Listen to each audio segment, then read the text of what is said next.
Halo sahabat bahasa, senang sekali saya Evi menemani sahabat bahasa semua di Siniar Hetu Balai Bahasa Provinsi Maluku.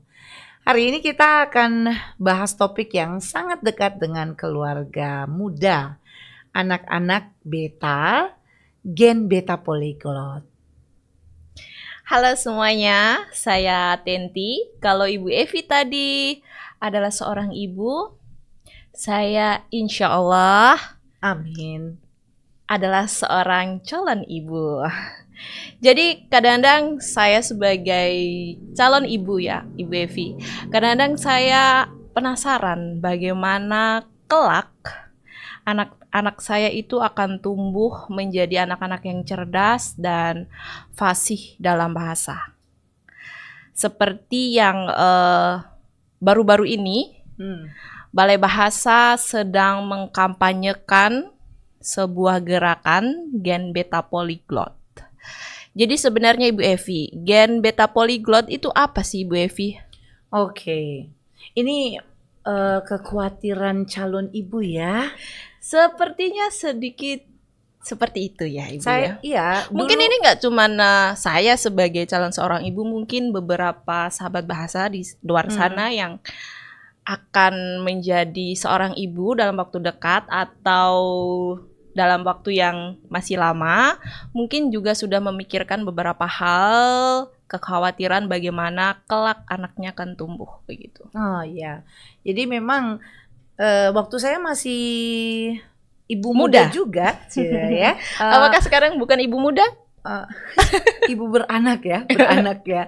Jadi waktu saya baru menikah, saya juga memikirkan anak saya karena saya pecinta, saya suka bahasa Inggris, Mhm. saya memikirkan anak saya mau jadikan anak yang bisa berbahasa Inggris. Saya Oke. rasa juga semua ibu-ibu atau calon ibu punya kekhawatiran yang sama dengan Ibu Hmm, Tenti ya.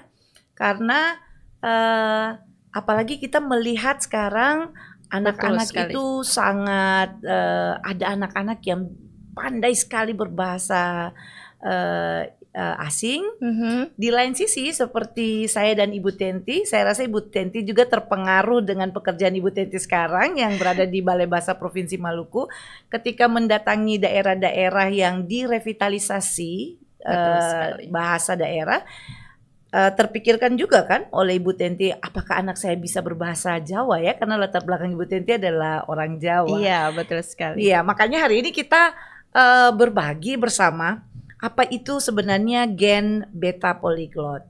Jadi Gen Beta Polyglot ini adalah gerakan untuk menumbuhkan generasi baru Maluku yang multi bahasa sejak kecil.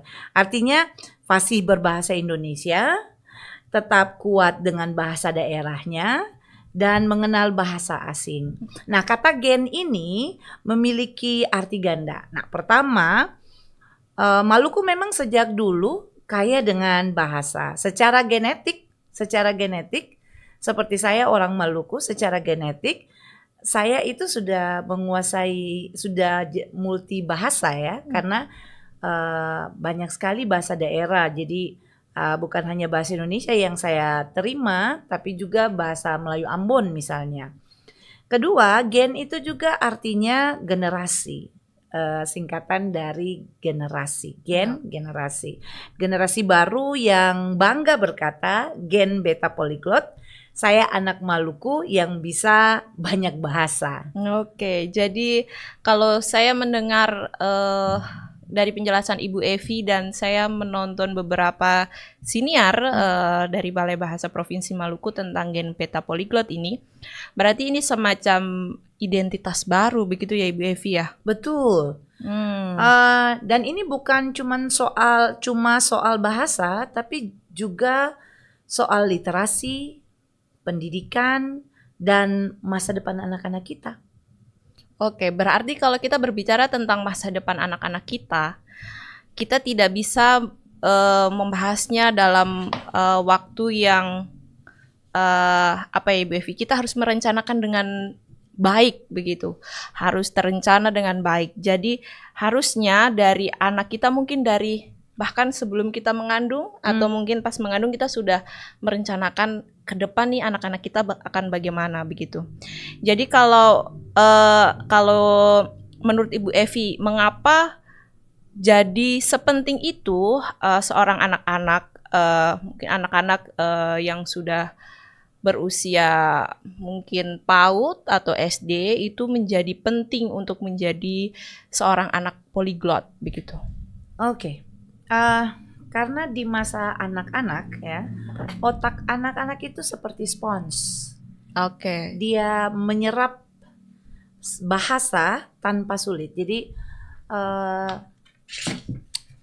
kita lihat sajalah di lingkungan ya. Misalnya untuk kata-kata negatif misalnya, anak-anak jika Ibu Tenti nanti ya punya anak, dibiarkan ada di lingkungan yang misalnya anak-anak permainan mereka ya, mereka akan menyerap banyak bahasa. Mau itu negatif maupun positif. Saya beri contoh misalnya untuk negatif tadi. Antara kata-kata yang positif dan kata makian yang bermakna negatif lebih cepat menyerap mana? Negatif. Sepertinya negatif ya, Benar. Ibu ya.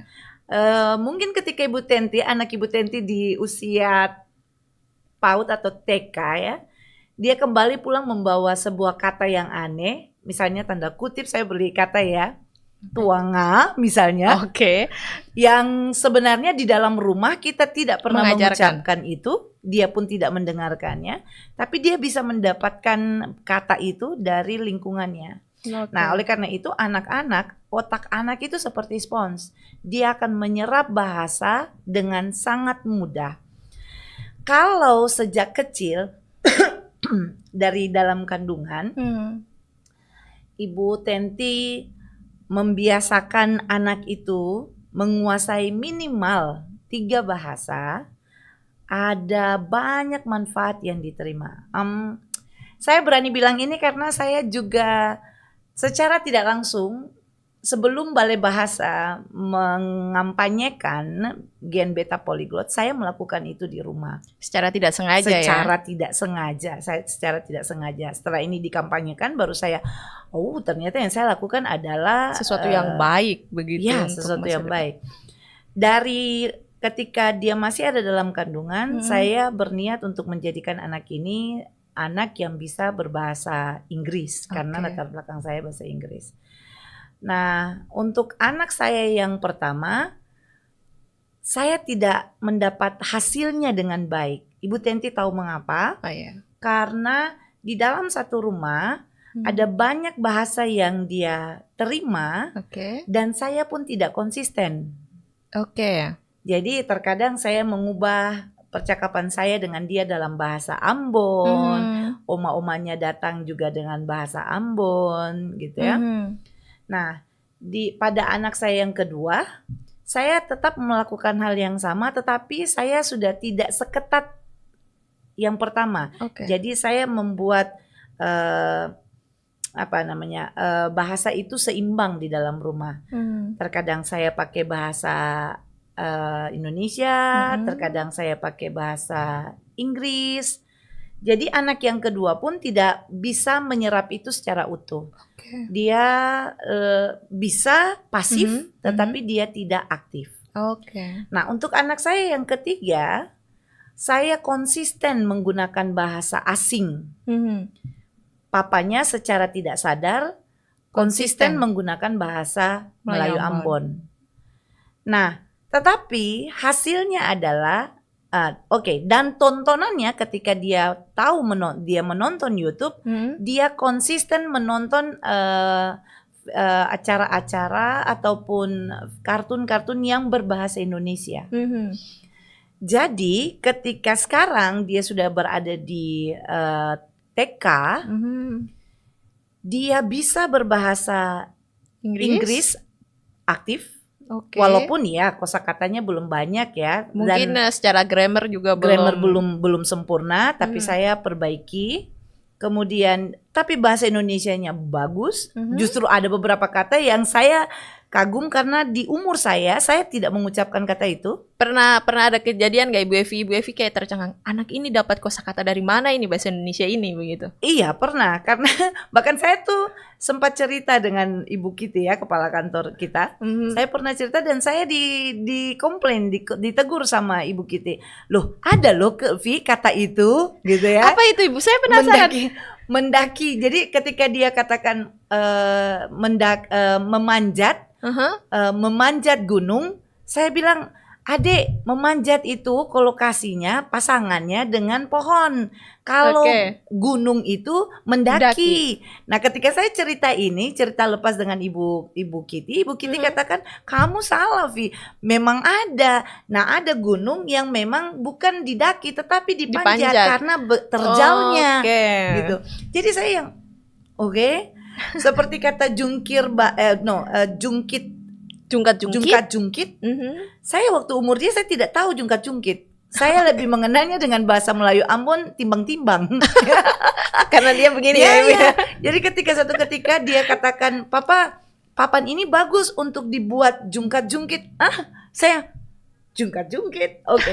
Ya, itu bahkan sebelum dia sekolah. Nah, ketika dia sekolah, bahasa Indonesia yang semakin bagus, tapi Melayu Ambonnya tidak lepas. Karena masih digunakan oleh papanya, kakaknya. Dia tahu bahwa kalau saya katakan, Adek buang ini di alor. Alor itu apa jurang. Jurang. Nah, dia akan langsung ke tempat itu. Dia tahu itu alor gitu, dan dia mengucapkan di alor toh gitu.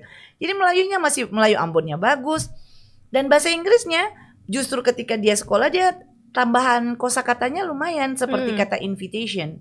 Di dalam bahasa sehari-hari saya tidak pernah kan punya kosakata invitation itu karena tidak ada konteks situasinya gitu ya.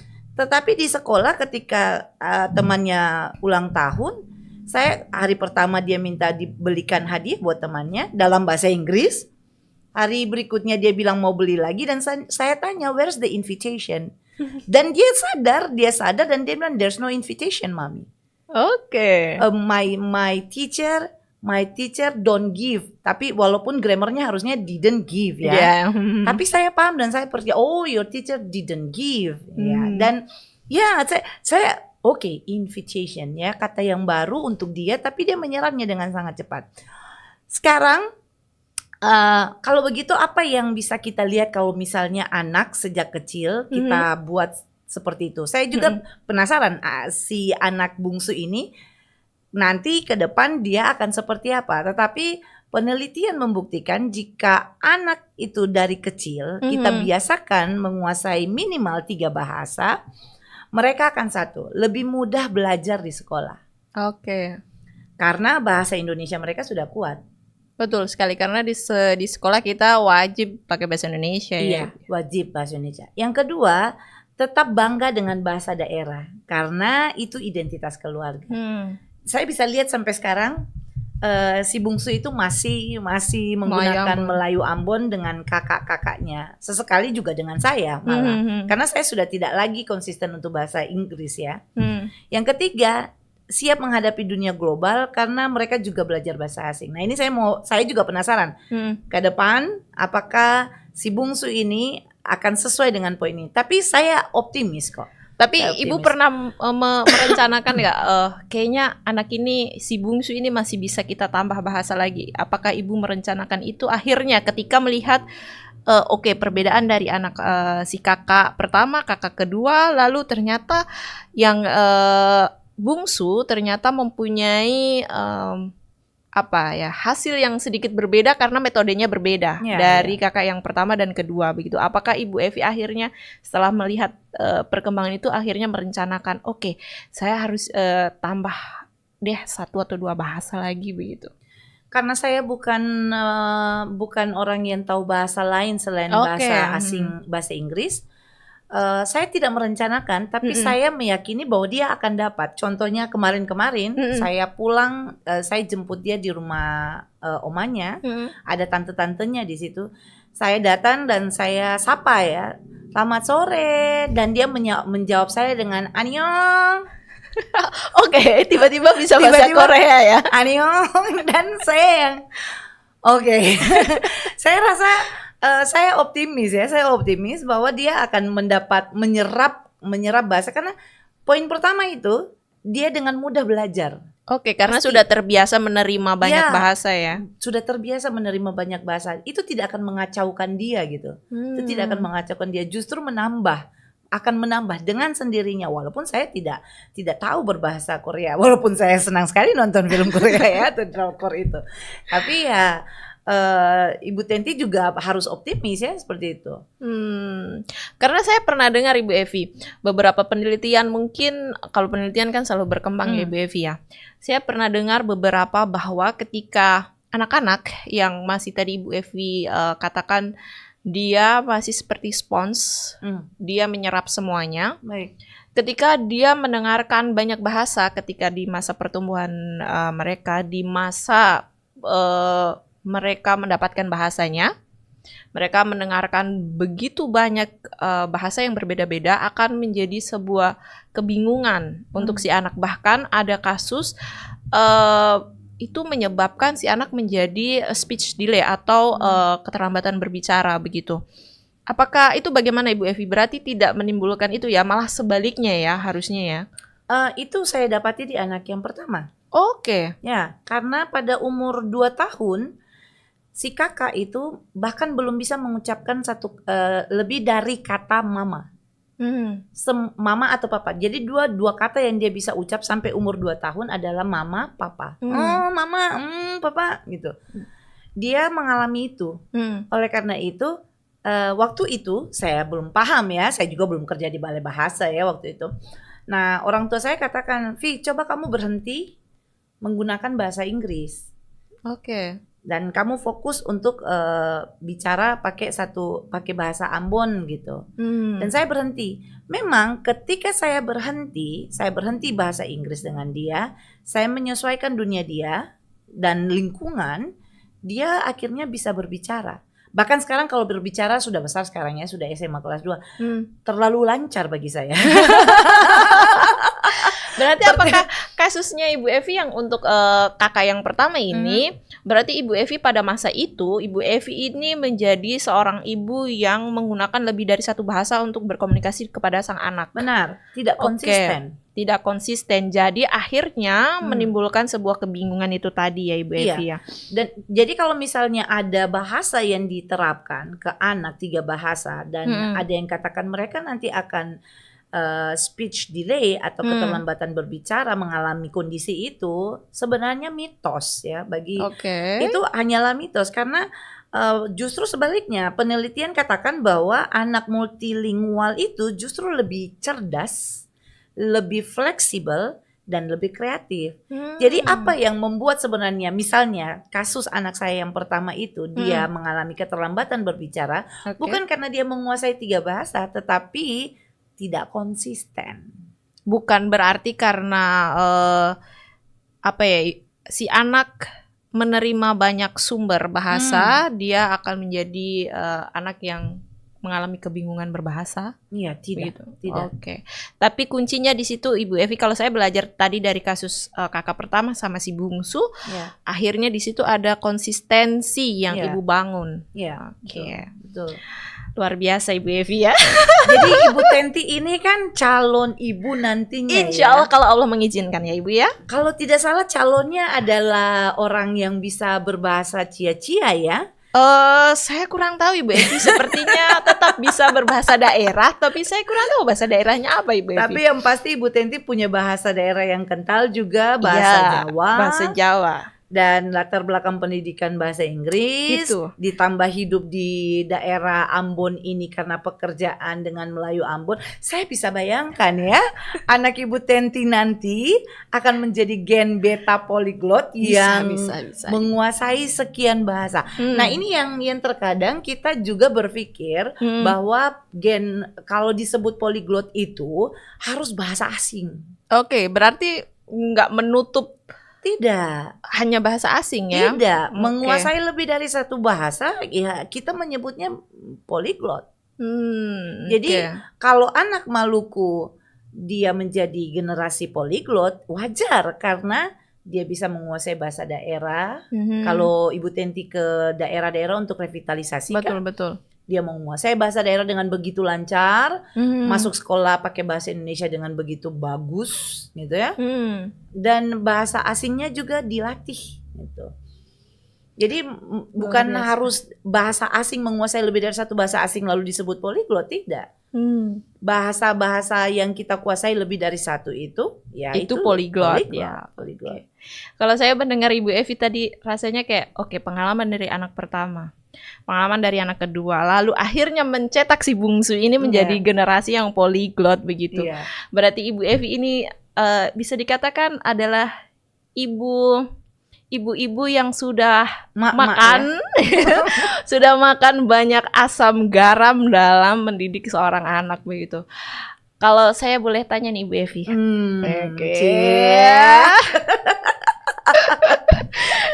Oke, ini sebenarnya bukan yang saya tunggu-tunggu juga sih Ibu Evi. Mungkin karena saya terpancing ya tadi karena Ibu Evi cerita pengalaman dengan ketiga anak Ibu Evi, saya jadi terpancing. Sebenarnya bagaimana Ibu Evi mungkin boleh jelaskan secara lebih detail dan lebih rinci bagaimana langkah nyata yang Ibu Evi lakukan di rumah atau mungkin nanti bisa ditiru oleh ibu-ibu muda di luar sana. Asik. Ibu Tenti duluan lah ya yang tiru ya. Boleh. Jadi seperti yang saya katakan di awal, saya tidak menyadari bahwa ini adalah salah satu bentuk strategi kebahasaan dalam keluarga. Saya tidak menyadari itu di awal. Nah, tapi yang saya lakukan untuk anak saya yang ketiga adalah saya menerapkan one parent, one language. Oke. Jadi satu orang dewasa, satu bahasa, tanpa saya sadari.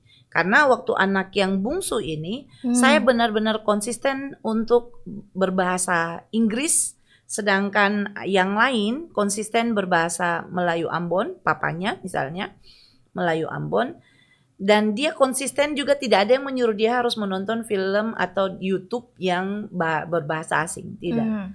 Dia tontonan YouTube dia adalah tontonan bahasa Indonesia, tetapi juga ada bahasa asing. Saya ingat waktu ya dia kecil-kecil kita kasih nyanyian-nyanyian ya lagu-lagu YouTube itu dalam memang lagu-lagu itu lagu-lagu bahasa Inggris.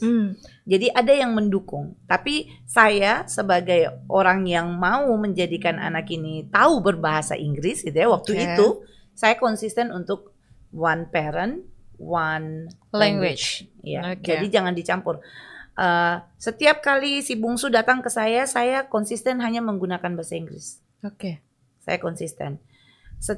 Nanti kalau kakak-kakaknya yang lain datang ke saya berbicara dalam bahasa Melayu Ambon. Tapi setiap dia datang ke saya selalu menggunakan bahasa Inggris. Atau saya memberi perintah kepada dia, saya selalu menggunakan bahasa Inggris itu. Jadi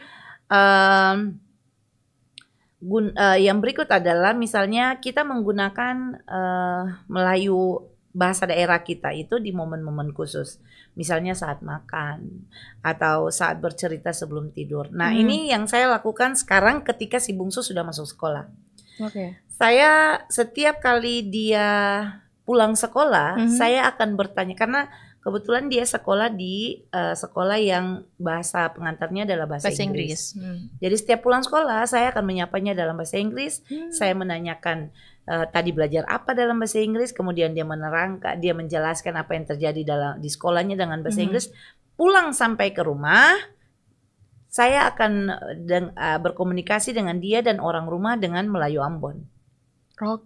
Jadi mungkin poin yang berikut yang bisa ibu-ibu muda atau calon ibu-ibu muda seperti Ibu Tenti bisa menggunakan bahasa daerah di momen khusus. Di momen khusus. Yang ketiga, bacakan buku cerita dalam 2 bahasa. Nah, itu saya lakukan sekarang. Ada yang melakukan itu mungkin dari jauh hari sebelumnya ya, tapi saya melakukan itu baru sekarang saya lakukan itu. Tapi saya dapat hasil yang menurut saya itu di luar ekspektasi saya. Karena saya tidak pernah membacakan buku cerita dalam 2 bahasa kepada anak saya yang si bungsu. Jadi ketika saya membacakan buku itu dalam 2 bahasa, dia di posisinya dia sekarang adalah paham. Oke. Jadi bukan, sebaiknya memang dilakukan sebelum. Jadi ketika anak itu masih kecil ya, masih walaupun dia belum mengerti, kita biasakan. Kalau sekarang saya merasa juga tidak terlambat, tetapi lebih baik itu dilakukan waktu dia masih kecil sekali, waktu belum paham ya. Jadi saya melakukan itu, dan ketika saya bacakan dalam 2 bahasa dan saya tanya. Oke. Dan saya tidak hanya menanyakan apa, siapa, tapi saya menanyakan bagaimana. Jadi sudah menganalisis. Iya, dan dia paham. Dia Oke. menjawab dalam bahasa Inggris. Ya oke, dan saya juga yang oke, gitu. Ya, ini semua saya bisa buktikan ya, maksudnya ini bukan hanya ya memang penelitian itu selalu sudah ada buktinya ya, sudah ada buktinya. Dan saya cerita dengan Ibu Tenti ini karena saya mengalami hal ini. Jadi calon-calon ibu juga jangan ragu-ragu untuk menjadikan anak-anak kita gen beta polyglot ya. Yang keempat, nah ini bernyanyi dalam 3 bahasa. Lagu anak-anak itu kan ada banyak versinya ya, dalam bahasa daerah, bahasa Indonesia, dan bahasa asing. Betul sekali. Jadi bagaimana buat ibu-ibu yang tidak tahu menyanyi misalnya, YouTube. Banyak YouTube ya. YouTube gitu ya. Yang berikut adalah libatkan kakek nenek. Jadi kalau misalnya ada kakek nenek yang tahu bahasa daerah lain, misalnya saya ini cuma tahu bahasa Melayu Ambon. Oke. Tapi misalnya ibu saya atau papa saya atau om saya gitu ya, yang hitungannya kakek neneknya dia, kalau misalnya mereka tahu bahasa daerah lain, nah itu biasakan libatkan mereka. Jadi anak kita misalnya datang ke rumah nenek atau ke rumah kakek, mereka tuh menyerap bahasa lain dari nenek dan kakek. Kalau kan ibu-ibu sekarang tidak tinggal bersama kakek nenek ya. Sekarang banyak yang saya tidak mau tinggal dengan mertua, atau saya tidak mau tinggal dengan orang tua, saya mau membangun keluarga kecil saya sendiri. Oke, impian ya. Itu maksudnya saya banyak mendengar dan melihat konten-konten tersebut ya, Ibu Evi. Jadi untuk ibu-ibu muda ya, atau calon-calon ibu yang tidak tinggal bersama mertua, ini tetap kita bisa gunakan. Mertua atau bapak dan ibunya. Jangan Ya, sampai mertua, ini menggiring akhirnya benar juga ada ya. kesalahpahaman oleh sahabat-sahabat bahasa di luar sana. Konsultasi keluarga kita. Jadi ya kalau misalnya ibu-ibu muda atau calon-calon ibu ini tidak tinggal bersama ayah ibu atau mertua, bukan berarti poin ini kita tidak bisa lakukan ya. Jadi ada tuh ya waktu berlibur ke rumah nenek. Itu kayak judul cerita anak-anak ya, judul cerita produk salah satu produk Balai Bahasa Betul Provinsi sekali. Maluku. Iya. Masuk Pak Eko ya. Promosi juga kita. Iya. Jadi itu kita bisa sesekali, kalau kan ada waktu ya dalam seminggu misalnya kita bertemu nenek dan kakek kita. Opa oma itu hari apa misalnya. Kalau saya anak-anak saya bertemu mereka setiap hari Sabtu karena itu waktu kita berkumpul. Nah, momen itu kita bisa pakai untuk kita buat kesepakatan dengan oma dan opa ya. Oma dan opa kalau misalnya mereka tahu bahasa daerah yang lain atau bahasa asing yang lain gitu ya. Nah, katakan kepada mereka kalau misalnya anak-anak berkunjung, oma dan opa tolong konsisten hanya menggunakan pakai bahasa ini saja gitu. Tapi kalau ini tadi konteksnya ada waktu berlibur khusus begitu. Jadi seminggu sekali atau berapa hari sekali kita akan ke rumah nenek dan kakek begitu. Bagaimana dengan ibu-ibu di luar sana yang mempunyai nasib mereka harus berbeda pulau dengan cucu-cucunya ini begitu. Cucu-cucunya ini berbeda pulau dengan nenek dan kakek-kakeknya. Bagaimana Ibu Evi Seperti solusinya? Ibu Tenti nantinya ya, yang akan jauh dari ibu ayah ya, dari mertua. Karena kan sahabat bahasa tidak dipungkiri gitu ya, tidak dimungkiri bahwa banyak sahabat bahasa yang mungkin perantauan-perantauan begitu Ya, ya ya. Ibu Evi ya. Sekarang kan dunia udah terang, Bu Ten ya. Bisa Betul, betul, pakai betul. telepon, WhatsAppan gitu ya. Mhm. Kita sudah di dunia yang bisa internet itu sangat bisa untuk kita gunakan, manfaatkan dengan sangat baik. Yang pasti kesepakatannya dengan oma opa itu adalah kalau datang atau kalau menelpon Oke. atau misalnya kalau apa ya Berarti ketik tidak harus tatap tidak muka. harus, tidak Begitu harus. ya. Jadi poinnya bukan pada tatap muka atau tidak. Poinnya ada pada Komunikasinya. kekonsistensian gitu ya. Oke. Konsisten kita. Mhm. Jadi konsistensinya kita dalam menggunakan satu bahasa gitu. Jadi supaya kalau kita mau anak kita menambah bahasa, Mhm. tidak lewat YouTube bisa, orang tua kita manfaatkan, berdayakan gitu ya. Nah itu bisa kita lahirkan gen polyglot itu. Jadi ini ibaratnya bekerja sama untuk membangun Indonesia emas. Aish. Bukan generasi emas begitu maksudnya ya, Ibu ya. Nah Jadi- ini yang berikut adalah berikan apresiasi. Nah kemarin saya beri contoh ya. Kemarin saya cerita dengan suami dan anak. Mhm. Kami berempat duduk. Kemudian yang kakak katakan bahwa si adik ini ya setiap kali dijemput pakai bahasa Inggris saja. Akhirnya waktu pulang ke rumah oma, dia bilang ke oma pakai bahasa Inggris. Jadi oma ini maksudnya adalah oma ini saya dapat nasi kuning dari ulang tahunnya teman. Nah si oma tidak mengerti bahasa Inggris. Oma ambillah nasi kuning itu dan oma makan. Dan dia bilang, oma jangan dimakan, cuma mau bilang bahwa dia dapat nasi kuning. Terus si kakak bilang, makanya jangan pakai bahasa Inggris. Nah poin ini saya garis bawahi dan saya tegur. Saya katakan kepada si kakak dan papa, jangan melemahkan semangat dia. Oke. Jadi kalau ada ibu-ibu sayang, bapak-bapak tercinta, ini laki orang aku bilang tercinta juga ya. Saya bilang tercinta juga. Oke, oma, opa, tante-tante yang masih muda-muda sekarang, jangan pernah menurunkan semangat mereka jika mereka menggunakan bahasa yang berbeda dengan kita. Stigma tentang orang Ambon contohnya ya. Iya. Stigma tentang bicara apa lalu poro jua biru dan papeda. Stigma itu kita bukan hilangkan. Stigma itu kita turunkan sedikit dayanya ya. Jadi kalau misalnya ada anak-anak kita yang berbahasa asing tiba-tiba berbahasa asing atau tiba-tiba berbahasa Indonesia yang baik dan benar atau tiba-tiba menggunakan bahasa daerahnya di tengah-tengah kita, kalaupun mereka ada kesalahan dalam pengucapan, jangan langsung dibentak, berikan mereka pujian dan perbaiki jika ada kesalahan. Lebih dari itu, berikan mereka pujian, wow hebat, gitu ya. Keren. Jadi apa bahasa Indonesianya? Jadi apa bahasa Inggrisnya? Mama tuh sing tahu loh kalau bahasa Indonesianya itu. Itu membuat anak akan semakin semangat untuk mereka lebih percaya diri lagi. Bukan untuk menguasai, tetapi itu bukan untuk menguasai bahasanya saja, tetapi percaya diri mereka, membangun mental mereka untuk lebih percaya diri untuk apa saja. Ya.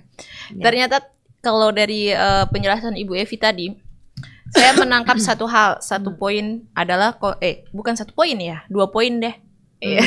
Konsistensi dan kerjasama. Ya. Ternyata maksudnya untuk membangun atau membuat seorang anak itu menjadi seorang polyglot, begitu, itu tidak memerlukan biaya yang mahal. Tidak perlu kita harus hari Senin anak ini akan les bahasa Inggris, lalu hari Selasa dia akan les bahasa Indonesia mungkin atau bahasa yang lainnya. Tidak semahal itu ternyata ya, Iya, tapi iya. kuncinya adalah di konsistensi dan Iya. kerjasama antara orang tua, lalu nenek kakek, dan intinya kerjasama lingkungan ya, Iya. Ibu Evi ya, kesepakatan lah ya, Kesepakatan kesepakatan yang kita dibangun buat. begitu ya. Benar. Oke.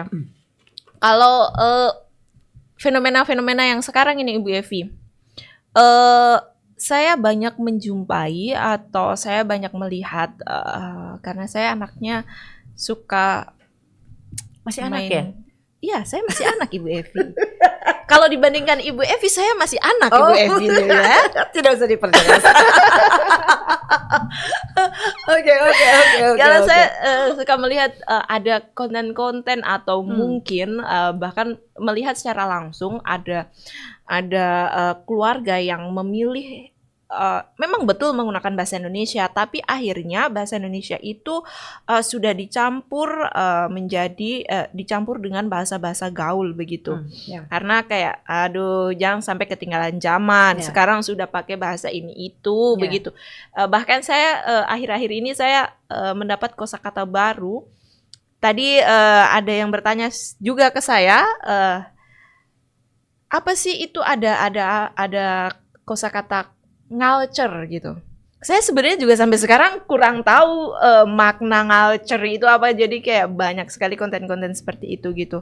Akhirnya keluarga itu memilih untuk ya sudah pakai bahasa Indonesia aja, karena di sekolah juga pakai bahasa Indonesia, di forum-forum beberapa forum juga anak itu juga lebih membutuhkan bahasa Indonesia ataupun bahasa asing, dan akhirnya bahasa daerah ini jarang dipakai atau bahkan tidak dipakai begitu. Menurut Ibu Evi bagaimana dengan hal seperti ini? Apakah akhirnya ini juga menghambat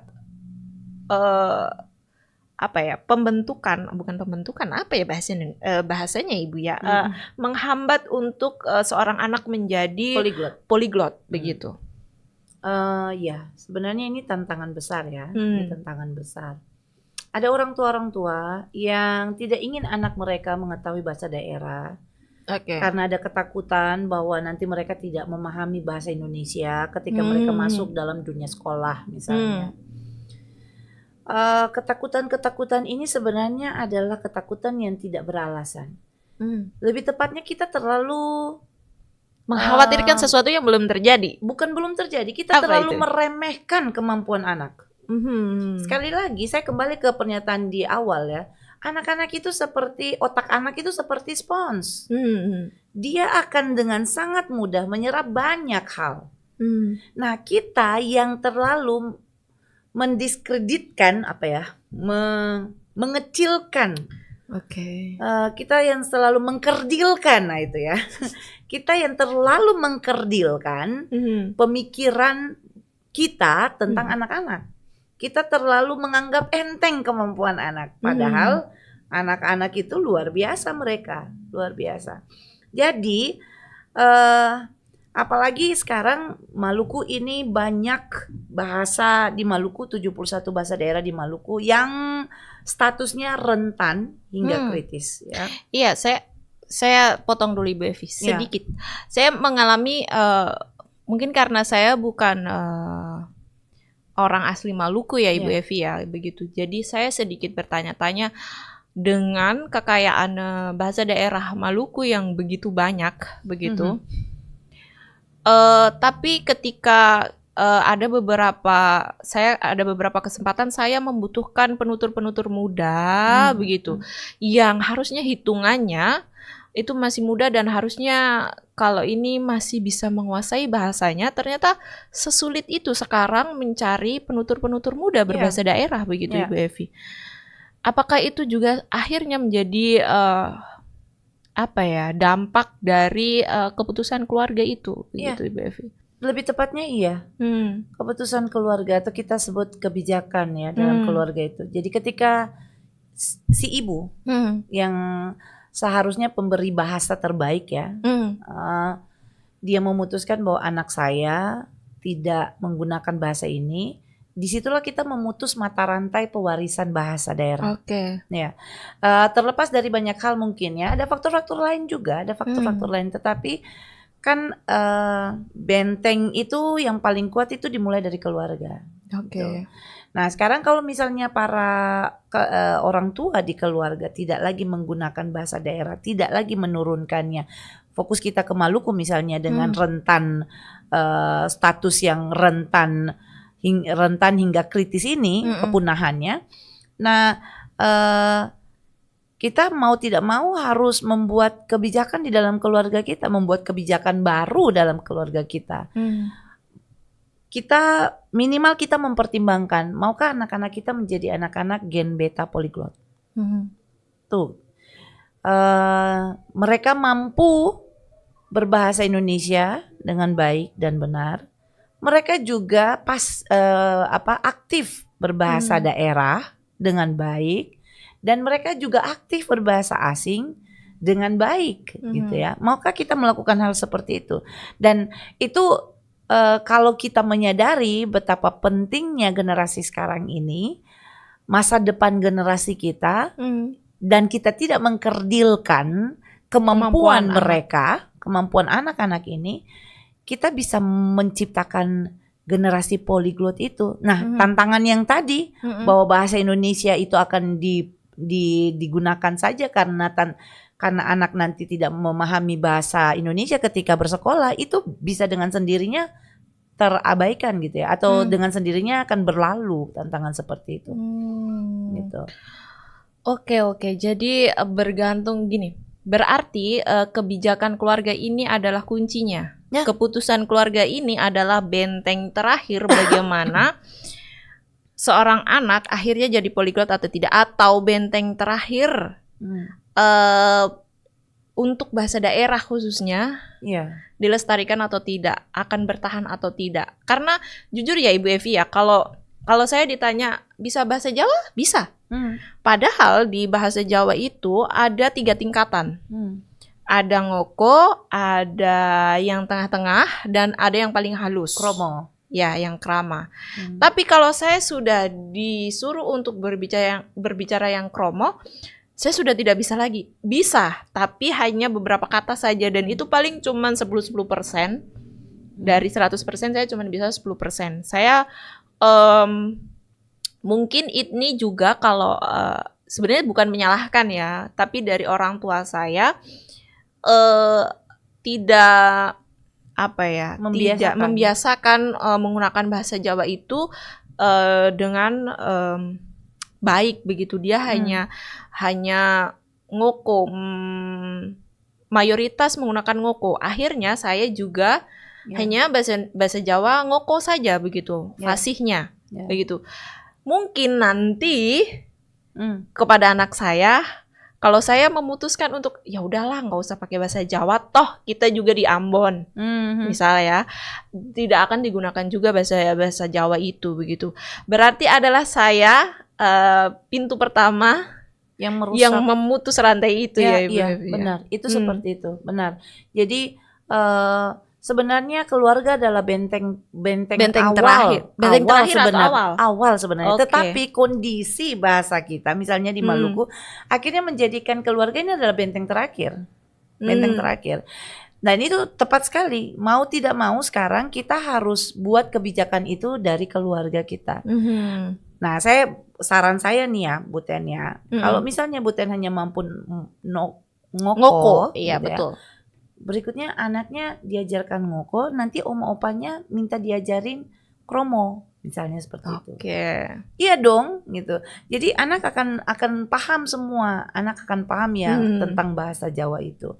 Mungkin juga dari calon suami juga dia punya bahasa yang lain, atau saudara misalnya punya kemampuan berbahasa asing yang lain. Kita libatkan semua. Kita buat kebijakan untuk itu di dalam keluarga kita. Oke. Kayaknya kita udah lama sekali Bu Evi ya. Menarik ya kalau kita bahas soal Saya keluarga dan bahasa. Saya jatuhnya kayak mencuri banyak ilmu kepada senior saya. Asik. Senior tidak hanya senior dalam pekerjaan, tapi senior dalam mendidik seorang anak. Asik sekali, asik sekali. Anak 3 ini pasti punya lika-likunya sendiri untuk mendidik seorang anak, yang akhirnya Ibu Evi secara tidak langsung menemukan sebuah formula untuk si bungsu. Untuk si Iya bungsu. kan Ibu Evi ya? Iya. Anak-anakku dicoba-coba. Untuk anakku dicoba-coba ya. Jadi sebelum saya mencoba itu kepada anak saya akan mencari ilmu sebanyak mungkin. Oke, Ibu Evi, kalau saya boleh bertanya Ibu Evi, pesan-pesan apa sih dari Ibu Evi yang bisa Ibu sampaikan kepada keluarga-keluarga muda di Maluku? Atau yang mau membangun keluarga ya? Asik. Pesan saya sederhana ya, Bu Tenti, buat ibu-ibu muda yang ada di Maluku atau calon-calon ibu seperti Ibu Tenti yang nanti dalam jangka waktu dekat ini akan menjadi ibu nanti ya. Istri dulu baru ibu ya, jangan jadi ibu langsung ya, istri dulu baru ibu. Jadi ngelantur kemana-mana. Ya, pesan saya sederhana ya, sahabat bahasa, mulailah dari rumah. Ya, mulailah dari rumah. Jangan tunggu di sekolah. Nanti anak saya belajar bahasa Inggrisnya nanti di sekolah aja, pas mata pelajaran bahasa Inggris itu ya. Atau dari lembaga lain. Nanti saya kursuskan di sini deh. Saya kursuskan di sini. Jangan tunggu. Ajari anak kecil, anak kita itu sejak kecil 3 bahasa ini. Bahasa Indonesia, bahasa daerah, dan bahasa asing. Kalau setiap keluarga di Maluku melakukannya, kita bukan hanya mencetak anak yang pintar, ya sahabat bahasa. Kita bukan hanya mencetak anak yang pintar, tetapi juga menjaga jati diri budaya kita. Ya, Balai Bahasa itu selalu tampil dan selalu menyuarakan bahwa bahasa adalah cerminan budaya. Ya, saya pun, ya senior saya dalam senior yang ada saya selalu katakan, apalagi terkait ahli bahasa, saya selalu katakan bahasa itu adalah cerminan budaya kita. Jadi dengan menjaga bahasa, menjaga jati diri kita. Sebagai anak Maluku, saya sebenarnya kehilangan jati diri karena saya hanya mampu menguasai bahasa Melayu Ambon yang notabene itu bukan bahasa daerah, tetapi bahasa apa kita sebut lingua franca. Ya, yang akhirnya kita mau tidak mau menjadikannya bahasa daerah ya, secara orang Maluku. Namun bahasa daerah sendiri yang saya miliki saya tidak menguasai bahasa daerah yang ada di Maluku. Dan sebenarnya saya kehilangan jati diri saya sebagai orang Maluku ketika saya bilang saya anak Ambon, saya anak asli Uri Mesing, tapi tidak tahu bahasa daerah. Lucu kayak gitu kan. Itu sebenarnya mengaku yang kosong ya, punya KTP tetapi isinya tidak ada tulisan apa-apa, foto doang gitu ya, foto doang. Iya. Terima kasih Ibu Evi. Siap. Pesan-pesannya itu tadi untuk keluarga-keluarga muda. Untuk Ibu Tenti juga. Keluarga-keluarga muda di luar sana dan khususnya untuk saya. Terima kasih Bu Evi. Dari pembahasan kita beberapa menit ini, yang pembahasan yang sangat pendek sebenarnya harusnya bisa panjang ini ya, gitu lebih. Ini panjang sekali. Saya jadi punya bayangan. Saya kayaknya juga ada keinginan nantinya anak saya akan bangga berkata bahwa beta adalah gen beta polyglot begitu. Beta adalah gen beta polyglot. Nah ya sih. Kayaknya itu sesuatu yang ambisius ya, tapi boleh dicoba untuk keluarga-keluarga di sana karena memang ini berkaitan dengan masa depan seorang anak dan bahasa. Saya kalau bisa melahirkan anak lagi gitu ya. Bisa Ibu Evi.